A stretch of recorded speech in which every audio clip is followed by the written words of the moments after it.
Hey there, it's Melissa Brunetti, and welcome to the Mind Your Own Karma podcast.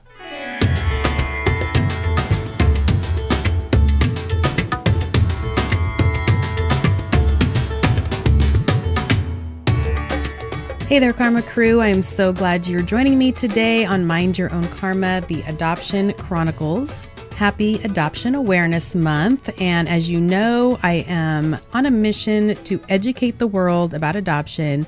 And I believe that we can do that with our stories. And today I have Danielle Gaudette.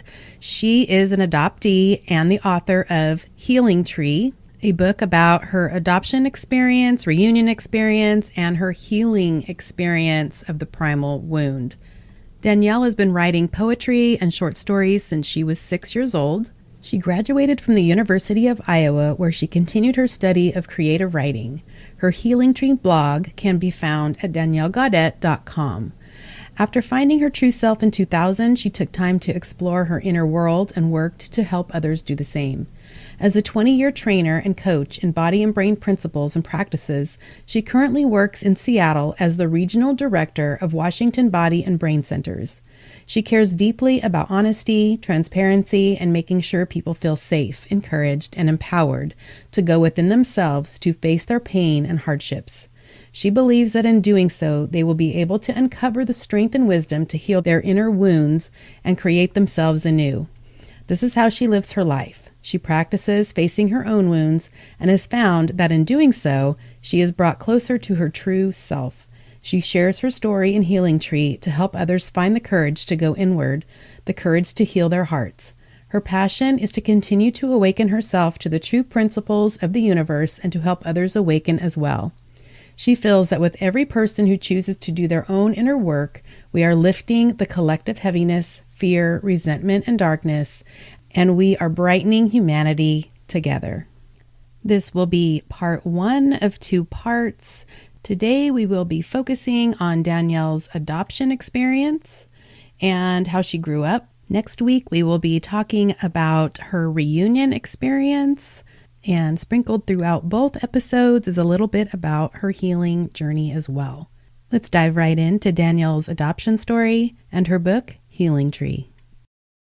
All right, we're welcoming Danielle Gaudette to the show today. Thank you so much for being a guest on Mind Your Own Karma, and thank you for sharing your adoption experience, and especially thank you for sharing the Healing Tree book with us. Oh, thank you for having me. I'm excited to be here. So let's just jump right into the adoption story. What year were you adopted? What were the circumstances around your adoption and all that good stuff? Okay, sure. So I was born in 1977. May of 1977 in Manhattan, New York. And I was adopted 10 days later. I was adopted through the Catholic Charity Bureau of New York. And it was a closed adoption. But my parents lived in Massachusetts. So they came down from Massachusetts to pick me up.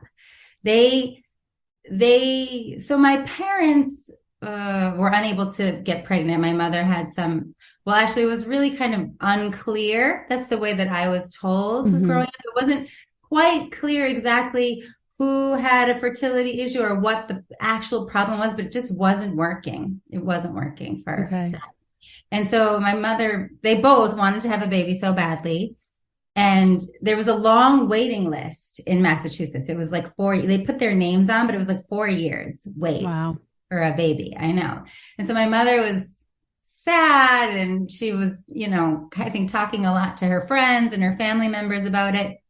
And she had some cousin who had friends. It was like her cousin's friends had a connection with Cardinal Cook, a man named Cardinal Cook. And again, this is all the stories that I was told. So This is how I know my own adoption story.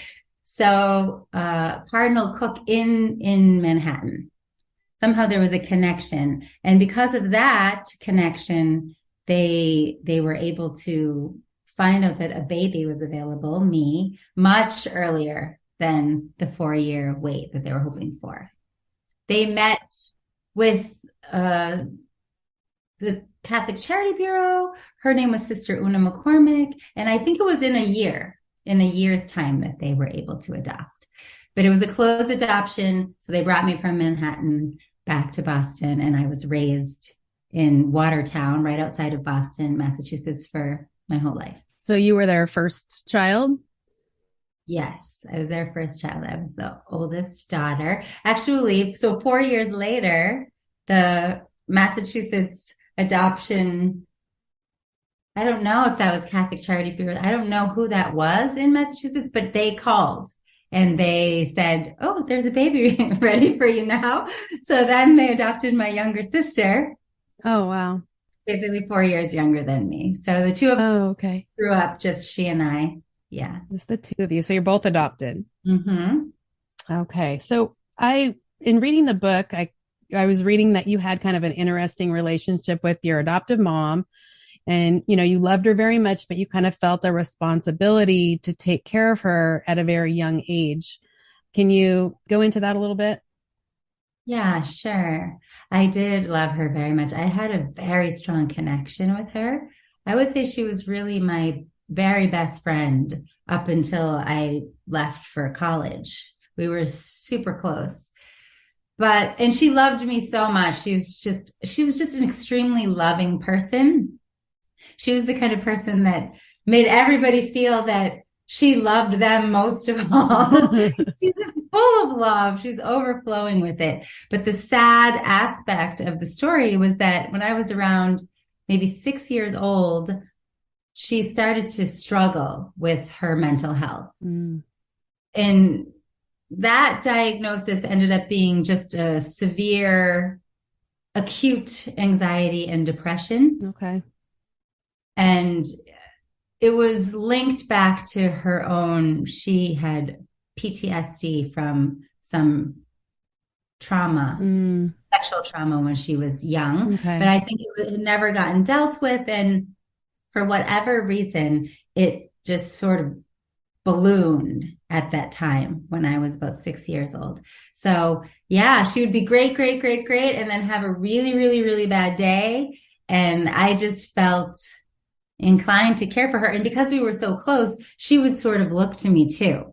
So it became I became a very young healthcare provider. I feel I didn't really know what I was doing, but I just knew how to comfort her and really entertain her. So I didn't know, but I had a little entertainer in me. And that was when it really came out. I would pull out all the tricks for making my mom laugh and would sing to her and dance for her to make her smile. And if I really look back on my life, my younger years, my whole goal was to make my mother happier, more peaceful. Yeah. Why do you think you felt that responsibility at that young of an age? I don't know. That's a really, really good question. I equate it to how much I loved her. And, when someone you love needs you, you're just there for them. Right. And then later, as I grew up, I came to discover I didn't only have an entertainer in me. I had a healer in my heart as well. And I think it was really being nurtured at that time, even though I didn't understand it, just my instinct to want to care for people. And her pain was my pain for sure. Yeah. So it just came out very naturally. So in the book, you talk about how you realize that you carried that burden of fixing your adoptive mom in your body physically. So can you tell us about that? And what was the process in which that you realized that you were doing that? I don't think I fully realized that until much later. Right. Yeah. After I got into my own healing practice, the mind, body, spirit practice called Body and Brain. And it's an energy training, really. So through doing energy exercises and meditation, I was able to go deep within and discover different things that I was holding in there in my body, different emotions, memories, and you can trace it back. I could trace it back, right? So I remembered when I was an early teenager, that started coming up. It started to be harder to contain it, to push it down. Mm-hmm. There was frustration, anger, and a strong feeling of resistance and wanting to protect myself that came up. At the same time, I still wanted to help my mother, but this wall was building inside.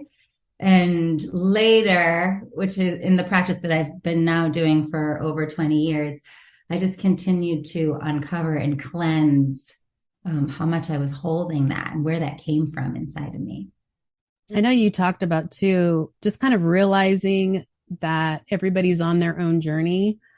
And so that kind of took the burden off of you knowing that this was the journey that she was supposed to be on for whatever reason. Yeah. I feel like that started as I began my own spiritual path, Mm-hmm. realizing I was on a journey and things were happening to me. And this was something for me to grow and heal. And then I could kind of look at her with those eyes. So little by little, I was detaching from that strong need to fix her, help her, be responsible for her. And I started to, okay, she's got to do what she's got to do. I can only do so much. Right. And that was the realization. I can't fix her. I can't change her. She's got to be the one who chooses. And so I detached little by little, but still loving her dearly until, she passed away. She passed away in 2013. And that moment of her death, which I do write about in the book, was a huge awakening of, oh, it wasn't how I thought. Inside, she was a really huge and bright spirit. And I don't know why this happened in her life and our lives, but I felt something so liberated and so bright and something so beyond what I could comprehend at that moment. Yeah. I think that's super freeing, just coming to the realization, like I said, that they're on their own journey. And like you just said, there's really nothing that you can make anybody do or not do. And I think for a lot of adoptees, just realizing that is huge. And like I said, very freeing. Yeah, it was very liberating and healing in my heart. Where there was pain, there could then be this huge love. So it was a really healing for me to realize that. So what was the relationship with your adopted dad and your adopted sister? What was that? Yeah, I was also very close with my adoptive father. He's very, very kind and good person, very pure-hearted and simple. He enjoys the simple beauties of life. And I feel like he really taught me that. And he became a kind of a rock because my mom was sort of so up and down.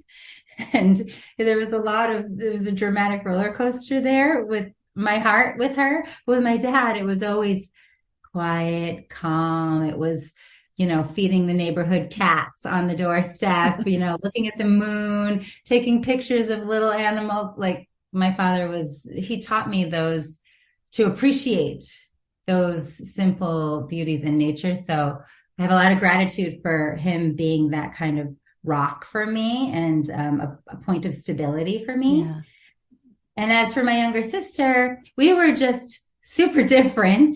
We also loved each other very much, and we were very much this family unit. Neither one of us felt, oh, I got to go find my, real parents somewhere. There wasn't any of that. We were completely involved in this family unit. We were just incredibly different people, especially at that time. We've grown closer and more alike as we've gotten older. But at that time, she was more out and hanging out with the kids on the block, playing kickball and baseball. And I was, watching from the window while I read my little book and wrote some poetry and played with a Barbie, We were just very different.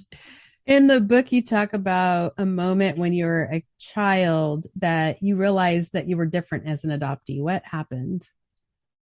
Yeah, that was in the second grade. We had gone to the librarian to have just some reading time or something. The librarian was reading a book saying this book was adapted by such and such an author.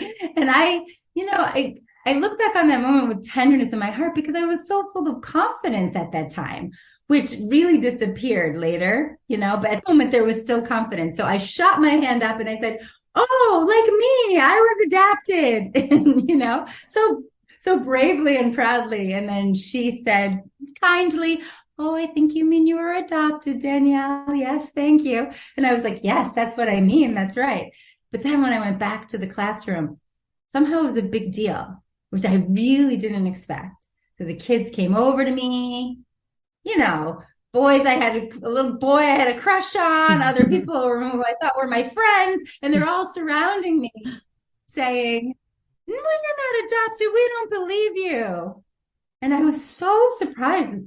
Is this strange? Because and I talk about that in Healing Tree too, in my life, in my house, my parents told me I was adopted from the very beginning, and it was a very positive story. It was a very special thing. I was their little adopted angel. There was a beautiful story that I tell. And so I felt special. Right. And that specialness utterly dwindled when I went to school and started to interact with the kids. And that moment was a turning point. They followed me after school to my mom's car to ask her if it was really true. Oh my gosh. Crazy. What's funny is just the other day, I was reading this guy's story on a Facebook page and he used the word adapted. Have you been seeing that? No. That's like a new word coming up, is that you are adapted because you adapted to this new family. And I thought he had like wrote it wrong. And I was like, oh my gosh, he meant adopted. I was thinking the same thing. And then it dawned on me, I heard later, and I was like, oh, wow, I was making fun of this guy for spelling it. And this is a thing now, being adapted. Oh, how funny. Isn't that funny? That's so funny. So you talk about the primal wound in your book. What do you think triggered your awareness of having the primal wound? And in what ways do you think it manifested in your life, maybe even before you knew you had the primal wound? Yeah, that's a good question. I think that I became aware of it after my reunion with my birth mother. And then, of course, I couldn't even put a name to that until many, many, many, many years later when I read The Primal Wound. Then I was able to put a name to what I felt like I experienced inside of me. But if I look back before that time, I feel like it was a double whammy for me. So I was adopted and my mom had this mental health issue. And so I just became, from a very early age, a very frightened, worried, anxious, neurotic little girl. And it lasted for the rest of my life until now. But I did a lot of work on it, so much, but it actually got really, really, really bad when I got later into high school and then into college. It became a problem that I couldn't ignore anymore. So I think that issue came from my primal wound, that deep fear. And then the second one would be a deep, deep insecurity, that lack of confidence that I ended up having in my life. Right. So I want to talk about your healing journey. You go into detail about it in your book. And you said, one evening as I was sitting on my front steps watching the sunset, I realized I'm falling in love with myself. I had found my true self, my home, and it had been right there within me all along.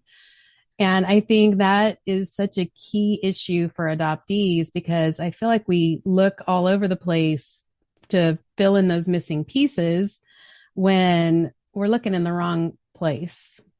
So talk about that a little bit. Like you were just sitting on your front steps and this just came to you, or like, did something trigger that thought? Well, I had actually just taken a really intense workshop that was called Finding My True Self, of which I leaped to take because I was so desperate for that.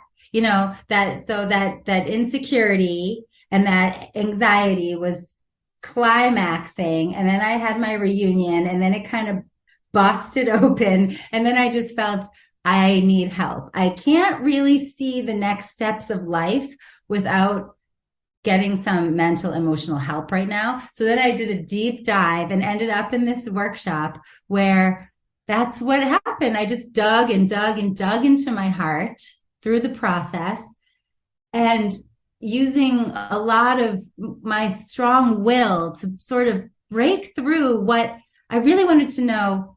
Where is the real me in here?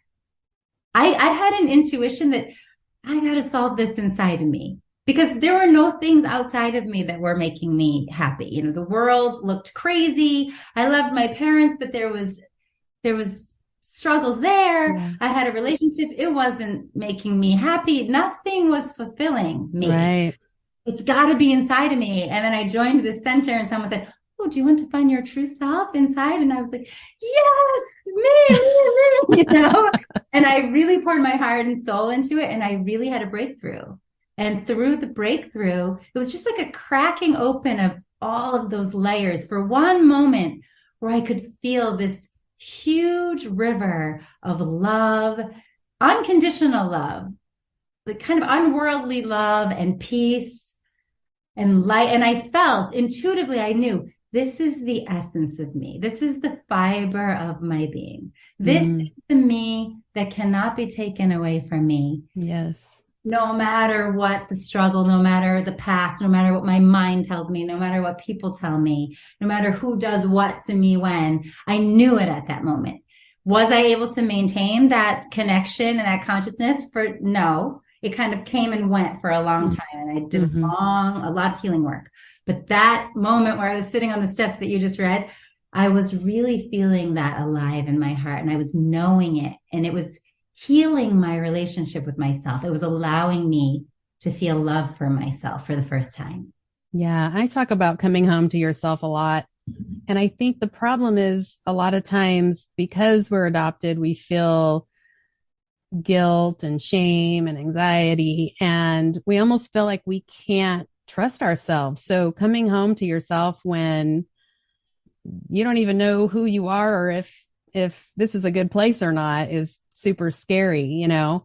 Right. So that's a lot of the work right there, I think, is getting to know who you are so that you can even trust yourself and figure out if you even like yourself. I think a lot of people don't even, you know, am I going to even like that person that I am? I don't know. It's scary. Yeah. It's very scary to figure out your identity when you've kind of made a persona for yourself for who knows how many years, and then realizing, like you did, I'm not happy. So this is not me. Yeah. I need to figure out who that person is. That's a huge journey. I think that's where a lot of people get stuck too. Yeah. Is what's the first step in figuring out who I am? Right. Right. You know, those are. Yeah, I totally agree. I feel like a huge piece there. The answer there is really being able to allow ourselves to feel ourselves, which is something I work on. Which is scary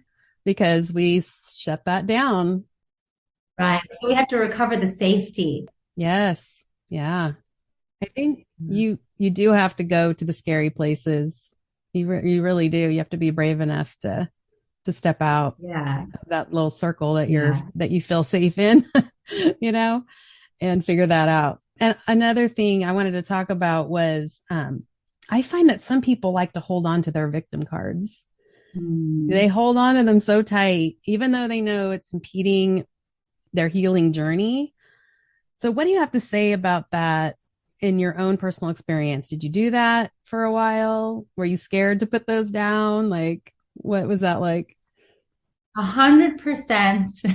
I have those victim voices inside. I mean, that's been the whole process for me, really being brave to go in there, to feel, and then discovering, once you go in, it's kind of like going to a new landscape, right? And then, oh, I have this beautiful shining true self, but oh my God, I have this and I have this and I have these victim voices too that keep telling me these victimized stories.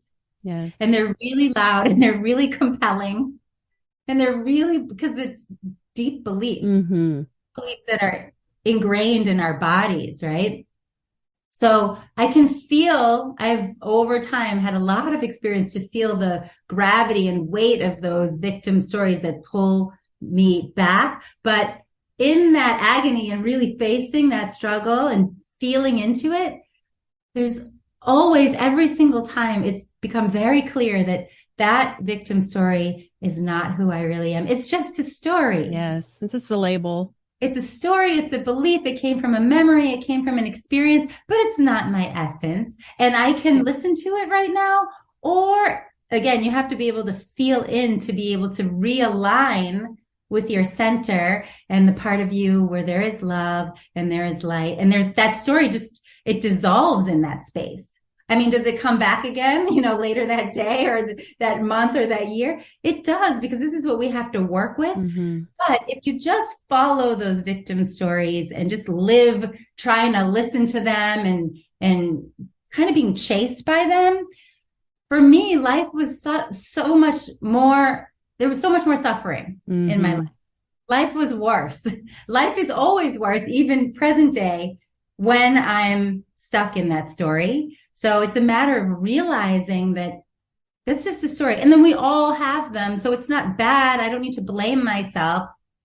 It's just, that's in there, but there's something else in there too. And I'm going to come back to the true me now. And then that one always falls away. And then I can make new choices. And it feels like developing better patterns that are not just that victim loop. Right. What I saw in your book was you had a lot of curiosity instead of labeling things right away. Mm-hmm. Like you had a lot of curiosity and you were like, what am I feeling right now? Instead of like just automatically going to the negative spot, or right. I'm bad. I feel this way, all the negative things. Like it was like, why? What am I feeling right now? Why am I feeling like that? Right. And claiming it and feeling it and moving through it. So lots of curiosity that I saw that was part of your journey. Yeah, I would say curiosity and practicing to drop the judgment and be brave to just explore it. Right. That's super healthy. I've been hearing a lot about using curiosity instead of jumping all to the negative thoughts and stuff. It's like, well, why am I feeling that way? And it doesn't mean you're bad. That's right. But it's the curiosity of figuring out the why, and working through that. Mm-hmm. So let's talk about your reunion. So you were told that your mother was an actress in a soap opera at the time of your birth. Was that true? Was it true that she was one? Yes. Yes. She is an actress, and she was in a soap opera at the time of my birth.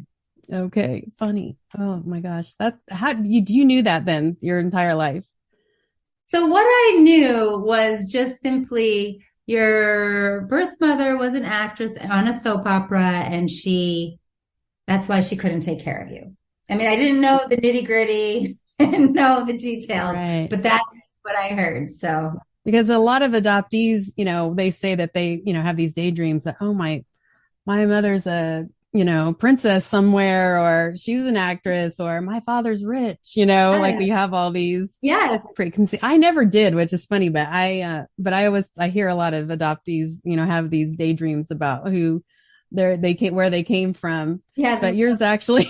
Yeah. That's so funny. Actually, Damon Davis, when I spoke with him for the Who Am I Really podcast, he said the same thing. Like, you're living the dream. Like, this was our dream, but it wasn't my dream. Right. And I didn't actually know many adoptees growing up. I just my younger sister, and she didn't seem to be talking about that either. So it didn't feel like a great fantasy coming true. It just felt more, it was a little strange. And I say this too, right? That especially socially, all these things started coming up socially outside of the house, where my friends would say, because I, of course, told people that when they would ask me about my adoption, and then my friends would say, "Oh, we're watching the soaps after middle school or something one day. Oh, do you think it's her? Oh, I bet it's her. Yeah. Oh, and then that was kind of stressful, right? People are probably looking at each one, going, "Does she look like me?" I'm like, what is it? I hope so, and I hope not. Yeah. Like simultaneously, What an amazing story so far that Danielle has told us. And just who is Danielle's birth mother? You will have to tune in next week to find out. And such an interesting story on the reunion and how that happened, and just the ins and outs of reunion. As a lot of adoptees know, it can be a very slippery slope. So be sure to tune in next week to hear her reunion story and more about her healing journey. I want to thank you all for listening today, and I especially want to thank those that have gone on and reviewed the podcast.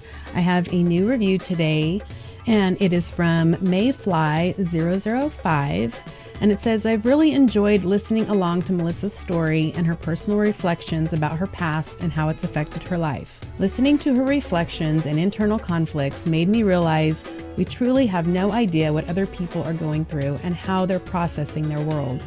It really has helped me to remember how unique we all are and that we never do fully know everything about another person. We are complex beings who need each other. This podcast is a wonderful affirmation of our depth and interconnectedness as human beings." Thank you so much, Mayfly005. If you have not gone on and reviewed the podcast, please do so. It helps get the word out. The algorithms are ridiculous and they go by how many reviews you have. And we just want to get the word out and educate the world. So I need your help in doing that. So thank you so much if you've done it already, and I would certainly appreciate it if you would do that if you haven't already. If you have an adoption story to tell, you can be anyone in the adoption constellation. I want to hear your story. So please contact me at mindyourownkarma@gmail.com and tell me a little bit about your story, and let's get you on the podcast. Lastly, please feel free to share my podcast to anyone that you think would like to listen to it or needs to hear the message. As always, take what you need and leave what you don't. And always remember to mind your own karma. And I'll see you next time.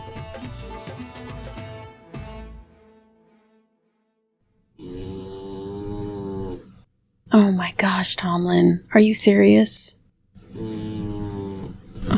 This is what I put up with, guys.